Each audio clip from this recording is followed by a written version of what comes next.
भरी जेब ने दुनिया की पहचान कराई है और खाली जेब ने अपनों की। जब लगा कि पैसे कमाने होंगे तब समझ आया कि सारे शौक तो माँ बाप के पैसों से पूरे होते हैं, अपने कमाए पैसों से तो सिर्फ ज़रूरतें पूरी होती हैं। नमस्कार, गुड मॉर्निंग, राधे राधे दोस्तों। स्वागत है आपका मेरे एक नए स्टडी ब्लॉग में। इस दुनिया में पैसे कमाना बहुत ज़रूरी है, उससे ज़्यादा ज़रूरी है अपनी एक पहचान बनाना, क्योंकि पहचान के बिना शायद हमारा अस्तित्व नहीं है। इसलिए हम जो भी संघर्ष है हमारा वो अपनी पहचान के लिए है, अपना कुछ करने के लिए है। आज मैं मॉर्निंग में थोड़ा लेट उठी थी। मैं 4 बजे उठी थी, वैसे मैं 3 बजने में 10 मिनट कम पे उठती हूँ। 2:50 का मेरा अलार्म लगा हुआ है, मैं उस पर उठ ही जाती हूँ। अलार्म बंद करके मैं सीधे उठ जाती हूँ, दूर रखती हूँ मोबाइल, उठ कर ही अलार्म बंद करती हूँ, जिससे कि मैं फिर लेटूँ नहीं। अगर बिस्तर पर रखती हूँ तो बंद करके लगता है 10 मिनट और, इस तरह से आलस आने लगता है। इसलिए मैं कभी भी मोबाइल को अपने पास नहीं रखती, दूर रखती हूँ और उस समय मैं उठ जाती हूँ। लेकिन कल रात को मेरी अचानक से सर में बहुत दर्द हो रहा था, तबीयत ख़राब हो गई थी, तो मैं आज 1 घंटा लेट उठी। लेकिन मैंने इतना आलस नहीं किया कि 1 घंटा लेट हुआ, क्योंकि नींद नहीं आ रही थी, तो फिर नींद भी पूरी करनी थी। नहीं तो मैं अगर उठ जाती तो मुझे बाद में नींद आती, क्योंकि रात को लेट में सोई थी, सर दर्द की वजह से नींद नहीं आई, तो सुबह मैं थोड़ा लेट में उठी। तो वही अपनी स्टडी को स्टार्ट किया और अपने कुछ चैप्टर को आगे कंटिन्यू किया, अपने चैप्टर पढ़े। उसके बाद में फिर अपने वही घर के काम जो हैं, अपने डेली के काम, वो तो करने ही हैं। और वो करना अच्छी भी बात है, क्योंकि बच्चों के साथ इतना अच्छा टाइम जो अभी है, बचपन का टाइम, वो शायद लाइफ में दोबारा फिर कभी नहीं आए। तो इस टाइम को भी हमें एंजॉय करना चाहिए भी, और मुझे अच्छा भी लगता है, क्योंकि मेरे बच्चे जब बड़े हो जाएंगे तो वो भी अपनी स्टडी में बिजी हो जाएंगे। उनके पास ना तो मेरे लिए टाइम होगा और ना ही कुछ। इसलिए मैं ज़्यादातर कोशिश करती हूँ कि बच्चों के सोते समय मैं अपनी स्टडी को कर पाऊँ, जिससे कि बच्चों का टाइम कम से कम कट हो।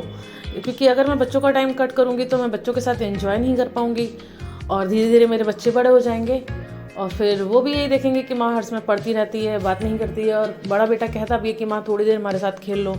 अब कितनी देर पढ़ोगी? छोटा बेटा भी जिद करता है। तो फिर लगता है कि जितनी स्टडी रात में हो सकती है उतनी ही अच्छी है। कुछ लोग कमेंट्स करते हैं, सुबह अगर मैं लाइव में बैठी हूँ तो कमेंट्स आता है, वैसे कमेंट्स आता है कि आपको नींद नहीं आती है। भाई, नींद सबको आती है, मैं भी इंसान हूँ, मुझे भी नींद आती है, लेकिन अपनी नींद को कंट्रोल करना पड़ता है। स्टार्टिंग में जब मैं उठती थी तो उठने के बाद मुझे थोड़ी ही देर में नींद आने लगती थी। फिर मैं सोचती थी अपनी नींद को कैसे भगाऊं। फिर मैं टहलती थी थोड़ी देर, फिर पढ़ने बैठती थी, फिर टहल टहल के मोबाइल से ईयरफोन लगा कर वीडियो सुनती, जिससे कि टहल के मुझे नींद नहीं आए। फिर टहल के जब हो जाता फिर पढ़ने बैठ जाती थी, जो थोड़ा पढ़ लिया, आधे घंटे जैसे पढ़ लिया। फिर आधे घंटे के बाद नींद आने लगी तो उठकर वही वीडियो जो अभी पढ़ा था मैंने, उसको रिवाइज़ करने लगी, या कुछ भी मतलब इस तरह से कर लिया जिससे कि थोड़ा सा नींद भाग जाए। इस तरह से मैं अपनी नींद को कंट्रोल करती थी।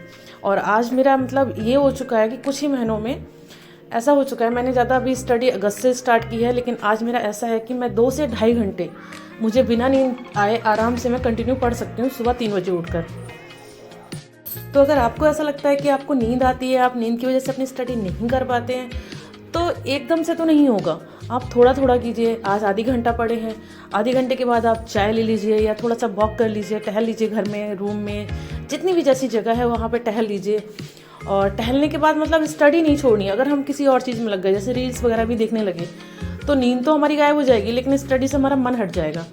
फिर हम वो स्टडी नहीं कर पाएंगे, वो टॉपिक कहीं छूट जाएगा। तो या तो आपने जो लिखा है, जैसे मेरी आदत है कि मैं साथ साथ में कुछ नोट्स भी बनाती रहती हूँ, जिससे कि थोड़ी नींद भी कम आती है और फिर हमारा उसमें वो बड़ा बना रहता है, इंटरेस्ट बना रहता है। तो उस कॉपी को हाथ में ले लीजिए जिसमें आपने कुछ नोट किया है, उसको लेकर टहलिए, उसको पढ़िए। या फिर वीडियो से अगर आप कुछ पढ़ रहे थे तो आप वीडियो से सुन के टहल लीजिए, जिससे कि एक बार को नींद गायब हो जाए। नहीं होती तो आप ठंडे पानी से वॉश कर लीजिए मुँह को, तब नींद चली जाएगी। सबसे अच्छा है कि आप टहल लीजिए, टहलिए, तो टहलने से आपकी नींद चली जाएगी, दोबारा आप स्टडी करने बैठ जाइए। अगर आपको बहुत नींद लग रही है तो आप स्टार्ट कीजिए 2 घंटे से पहले, आप छोटे छोटे ब्रेक्स में पढ़िए। फिर आपको धीरे धीरे 2 या 3 महीने में ऐसा होगा कि आपको मेरे जैसे हैबिचुअल हो जाएगा और आपको नींद नहीं आएगी। आप 2 से ढाई घंटे एक बार में पढ़ सकते हैं। जैसे मैं 2 से ढाई घंटे पढ़ने के बाद चाय पीती हूँ, उसके बाद चाय पीने के बाद फिर से 2 डेढ़ घंटे जो भी मेरे पास टाइम हो मैं फिर पढ़ लेती हूँ। मैं बच्चों के उठने से पहले ही 4.5 घंटे की स्टडी कर लेती हूँ। और छोटे बच्चे हैं, वो परेशान कर रहे हैं, तो मेरे भी छोटे बच्चे हैं, वो भी परेशान करते हैं, वो परेशान करेंगे ही करेंगे। इसलिए मैनेज कीजिए कि बच्चों के सोने के टाइम ये स्टडी हो। या तो दिन में आपको स्टडी करनी है तो बच्चे सो रहे हो तब कर लीजिए, रात को आपको स्टडी करनी है तब कर लीजिए जब बच्चे सो रहे हो। आपको अपनी नींद का सेक्रीफाइस करना है, बच्चों के खेलने का या उनकी ज़िद का नहीं करना है। क्योंकि बच्चे हैं, वो जिद भी करेंगे, शैतानी करेंगे, रोकेंगे, सब कुछ करेंगे। तो आपको अपनी नींद का सेक्रीफाइस करना है, क्योंकि आपको अपने सपने पूरे करने हैं, बच्चों की जिद को नहीं ख़त्म करना है। छोटी छोटी सी बातों को मैनेज करके आप अपने टाइम को मैनेज कर सकती हैं, अपने सब कुछ हिसाब से कर सकती है, अपनी स्टडी के लिए टाइम निकाल सकती हैं। हाँ, ये हो सकता है कि स्टार्टिंग में टाइम ज़्यादा ना निकल पाए। जैसे अगस्त में मैंने स्टार्ट किया था तो मुझसे ज़्यादा टाइम नहीं मैनेज होता था, थोड़ा होता था, 8-10 दिन मैनेज हुआ, फिर नहीं होता था। लेकिन अब वो हैबिट में आ गया है, अब इतना ज़्यादा फ़र्क नहीं पड़ता। जैसे कभी तबीयत ज़्यादा भी ख़राब हो जाए तो आधी घंटे 1 घंटे का बस इतना ही होता है, तो उसको मैं किसी भी तरह से दिन में या नेक्स्ट डे कवर कर लेती हूँ। आज मैं सुबह लेट उठी थी तो मैंने सोचा कि थोड़ा जो करंट अफेयर्स है उसके नोट्स बना लेती हूँ दिन में। तो मैं दिन में नोट्स बनाने बैठी तो बेटा गोद में आके बैठ गया, तो वो नहीं बनाने दे रहा था क्योंकि उसको उस टाइम गोद में रहना होता है। मैं ईयरफोन लगा के रिवीजन करती हूँ, लेकिन आज मैं जब लिख रही थी तो वो गोद में आके बैठ रहा था।